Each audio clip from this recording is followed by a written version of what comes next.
Avant, quand on levait les yeux vers le ciel, on s'interrogeait sur notre place parmi les étoiles. Là, on fait que baisser les yeux et se soucier de notre place dans la poussière. Imaginez que demain plus aucune nourriture ne puisse être cultivée et que les jours de l'humanité sont comptés. Tel est le pitch de départ d'Interstellar, le nouveau film de Christopher Nolan. Nous devons affronter cette réalité. Rien dans notre système solaire ne peut nous aider. Si notre survie se trouve peut-être dans l'espace, oubliez tout de suite Armageddon et les autres films catastrophes du même genre. Interstellar est avant tout un film d'auteur qui emmène le spectateur dans un voyage onirique et émotionnel aux confins de l'univers.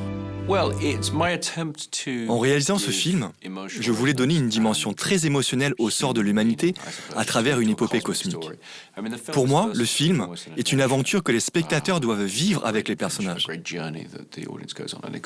Pour aller au bout de cette expérience cinématographique, il faut qu'il y ait une véritable connexion émotionnelle avec les héros. Pour moi, cette connexion devait se faire grâce à la notion de la famille. Je pense que plus on s'éloigne dans ce vaste espace qu'est notre galaxie, plus on ressent le besoin d'être connecté avec nos proches. Et enfin, j'aime cette idée de pouvoir contraster une histoire intimiste avec une grande aventure spatiale dans le même film.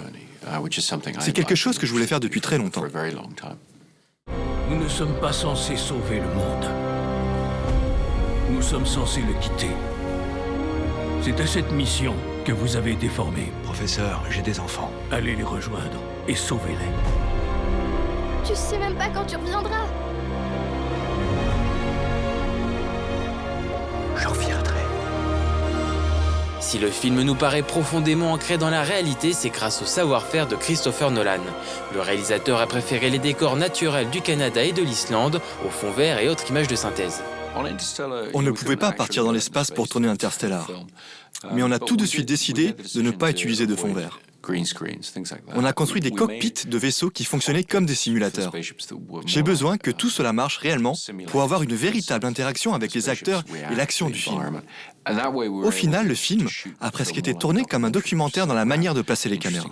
En effet, les plans spatiaux nous donnent l'impression d'assister en direct à la retransmission d'une véritable mission spatiale. Mais Interstellar, c'est également un film rempli de mystères autour des trous de verre, véritables portails spatio-temporels dans lesquels plongent nos héros. Les secrets qu'ils renferment ont été soigneusement gardés jusqu'au bout par le réalisateur, à l'heure où les fuites sur Internet sont légion. Il faut être très discipliné pour garder un tel projet secret. Je n'envoie jamais de script par mail, par exemple. La discrétion dans le processus de création est très importante. On a besoin d'être isolé et dans notre bulle à ce moment-là pour offrir le meilleur spectacle possible au public au moment de la sortie du film. J'espère qu'ils auront été surpris en sortant de la salle. Ça, on n'en doute pas, car le film regorge de surprises aussi bien visuelles que scénaristiques.